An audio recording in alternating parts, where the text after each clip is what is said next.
Voilà, je vous rappelle simplement au début que donc désormais les enseignements sont repris, donc les petits enseignements de 10 minutes, un quart d'heure que je fais sont repris, sont découpés, enfin on enlève le chapelet après et on les met sur la page Facebook, ce qui fait que quand on est en retard, enfin quand certains enseignements on les a pas écoutés, on peut les écouter après en allant sur la page Facebook. Je vous invite aussi, la page YouTube, et je vous invite aussi à liker cette page, à vous abonner à cette page. Voilà. Aujourd'hui, nous allons faire l'humilité juste après le combat spirituel, parce qu'en fait, l'humilité, c'est la porte par excellence, c'est le moyen par excellence d'entrer dans le combat spirituel de façon juste pour être sûr de bien gagner à chaque fois. Voilà, l'humilité c'est une vertu, ce n'est pas... Donc les vertus ce sont des bonnes habitudes, les vices sont des mauvaises habitudes, les habitudes c'est des plis que l'on prend dans sa vie, des réflexes, des réflexes acquis mais qui sont permanents, et donc la vertu qui est une bonne habitude, une bonne, eh bien il y en a beaucoup, et l'humilité ne fait pas partie des vertus les plus grandes. Vous vous souvenez que la plus grande de toutes les vertus c'est la charité, ensuite les deux autres vertus théologales, la foi et l'espérance, et puis ensuite on a ce qu'on appelle les vertus cardinales qui nous permettent de gérer notre vie, qui sont la force, la prudence, la tempérance et la justice. Donc l'humilité ne fait pas partie de ces vertus, et pourtant l'humilité est la vertu la première à développer dans notre vie, c'est la vertu de fondation. Notre édifice spirituel, nous ne pouvons pas grandir en vie chrétienne, en sainteté, si l'humilité ne se développe pas. Si elle ne se développe pas, eh bien nous allons tomber dans des grands pièges, en particulier le piège de l'orgueil, et nous allons nous égarer. Alors donc, il nous faut développer en priorité l'humilité, parce que le problème, c'est l'orgueil. Voilà, tout simplement, c'est le péché des origines, le premier péché. Et puis, donc, toujours, nous sommes tentés par l'orgueil, même quand nous pensons nous nous dévalorisons beaucoup, même là, il peut y avoir de l'orgueil. Nous sommes quand même orgueilleux, mais nous allons l'exprimer différemment. Il y a les orgueils qui sont liés, l'orgueil qui est lié au bien extérieur, la beauté, la fortune, les honneurs, la réputation. Il y a l'orgueil de la volonté et de l'intelligence, je fais vite, exprès, qui est la confiance exagérée en soi, le refus de l'obéissance, l'ambition, le refus de servir, le refus de la dépendance. Et puis il y a l'orgueil, le pire de tous, le spirituel. Je pourrais faire un enseignement que sur l'orgueil d'ailleurs. Donc l'orgueil spirituel, souvenons-nous de la parabole du pharisien et du publicain, le pharisien qui se glorifie de ses œuvres spirituelles, plutôt bonnes d'ailleurs, il se glorifie de ce qui est bien, de ses privilèges spirituels, parce qu'il est presque saint, et là, il perd tout. Cette suffisance spirituelle, de cette suffisance spirituelle, on peut tomber, on peut empêcher le Seigneur d'agir, on peut empêcher toute fécondité. Et de grandes grâces spirituelles, on peut ne plus pouvoir accueillir des vraies grâces spirituelles et faire vivre l'expérience de la miséricorde.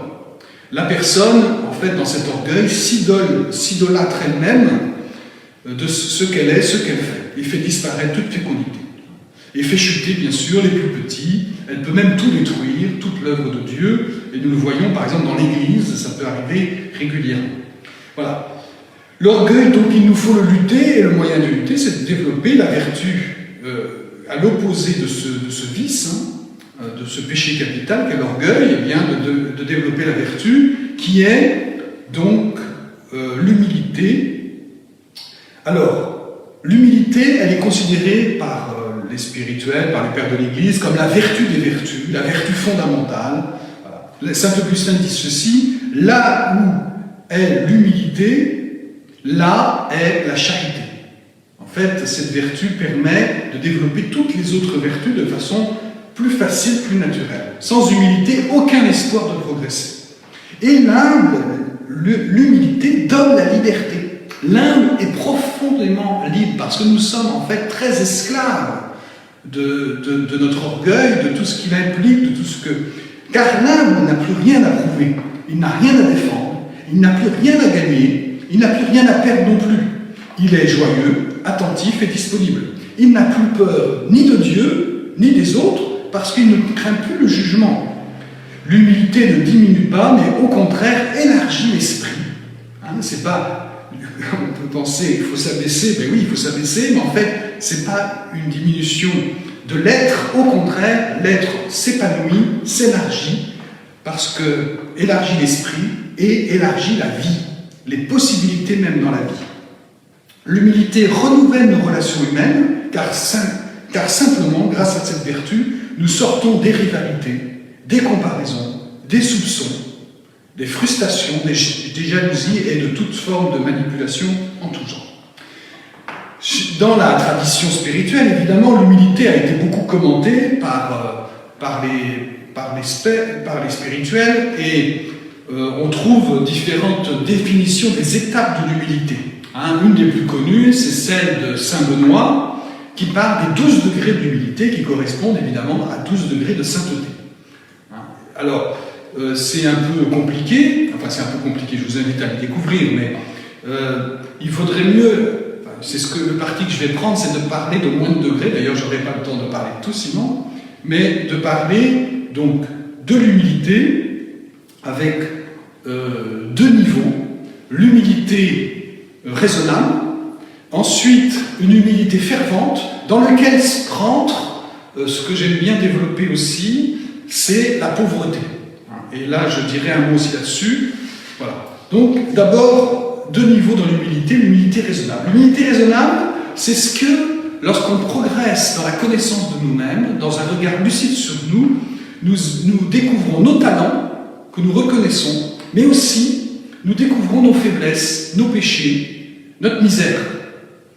C'est un gros travail à faire, qui est laborieux, parce qu'on refuse de regarder ce qu'on est. On a souvent, d'ailleurs, une déformation du regard, qui est liée à la psychologie, mais cette humilité-là, c'est un travail sur nous-mêmes, de connaissance de soi et d'acceptation de ce que l'on est, tel que l'on est, en acceptant d'être et de ne pas vivre sous le regard des autres. Ensuite, donc cette humilité, il nous faut la chercher, et ensuite il y a une humilité que l'on appelle fervente, qui est un don de la grâce de Dieu, qui est lié à notre relation à Dieu, qui se base sur une prise de conscience que tout seul nous ne sommes pas grand-chose et qu'en fait nous dépendons de Dieu et que nous sommes heureux d'être devant Dieu, d'être pas grand-chose devant Dieu et d'être même rien. Et par effet de contraste, donc on contemple la lumière, la grandeur, la beauté de Dieu, l'amour de Dieu, et on voit que nous sommes peu de choses, nous sommes petits et misérables. Ce deuxième niveau d'humilité, c'est donc dans cette contemplation de Dieu, de cette distance avec Dieu. Et quand on l'acquiert, que Dieu est notre Dieu, mais qui nous aime, que Dieu est un Père, et donc on est heureux d'être son enfant, on se comporte comme l'enfant de Dieu. Et donc il n'y a plus à faire d'efforts pour se comporter ou pour chercher à devenir humble. Car même si la première humilité, l'humilité raisonnable, il faut la découvrir. Si on ne l'a pas, on ne peut pas développer l'humilité fervente. Mais cette humilité, ce degré d'humilité lié à la contemplation de Dieu, où on veut vraiment rentrer dans la dépendance vis-à-vis du Seigneur, on est dans la dépendance de Dieu, eh bien, c'est un don qui fait qu'ensuite l'humilité devient quelque chose de naturel, vraiment une vertu pour le coup. Alors, Thérèse de Lisieux, elle dit ceci, au manuscrit C, « Ô ma mère, je suis trop petite pour avoir de la vanité maintenant. Je suis trop petite encore pour tourner de belles phrases, afin de vous faire croire que j'ai beaucoup d'humilité. J'aime mieux convenir tout simplement que le Tout-Puissant a fait de grandes choses en l'âme de l'enfant de sa divine mère, et la plus grande, c'est de lui avoir montré sa petitesse et son impuissance. » Donc, cette grâce de découvrir, demandons cette grâce de découvrir notre petitesse et notre impuissance. Plus nous rentrons dans le rapport à Dieu, plus l'humilité va se développer et va développer donc cette base, l'humilité va développer cette base qui va nous permettre de faire grandir l'édifice spirituel, de grandir dans la croissance spirituelle. L'adoration de Dieu va grandir. La louange de Dieu, qui ne cesse de nous aimer malgré notre petitesse, va grandir. Le repentir vis-à-vis de Dieu va grandir parce que nous avons conscience que nous l'offensons de plus en plus. Le silence et l'écoute de celui qui ne cesse de nous instruire, Dieu a quelque chose à nous apprendre, donc va grandir. le silence à l'écoute de Dieu, l'obéissance aussi, parce que nous savons que par nous-mêmes nous ne pouvons rien. Au fond, à chaque fois que nous disons Seigneur, nous nous mettons dans cette attitude de l'enfant vis-à-vis de son Père. Alors comment grandir dans l'humilité? Donc dans la recherche de la connaissance de soi, l'humilité raisonnable. Ne pas avoir peur de ce qu'on est, au contraire vouloir, même si c'est difficile, même si ça nous fait mal un peu de nous découvrir dans nos misères, eh bien de le découvrir. Mais de découvrir aussi nos talents, de savoir que nous avons des talents, ne pas facilement dire je n'ai pas de talent, car c'est faux, c'est absolument faux. Ensuite, accepter sa faiblesse et sa pauvreté, accepter ce que nous sommes.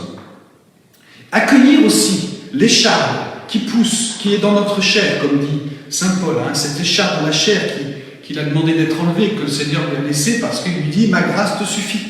L'écharpe de la chair, c'est cette blessure, ce péché, cette difficulté de conversion qui fait qu'on va toujours en dépendance de Dieu radicale parce qu'on va demander à Dieu « Seigneur, j'ai besoin de ta grâce ». Et ça nous garde dans l'humilité, c'est fait exprès, donc il nous faut l'accueillir. Ensuite, le Saint-Père, le Pape François nous dit, dans l'exhortation apostolique sur la sainteté, il nous dit qu'il faut accueillir les humiliations. Pas facile.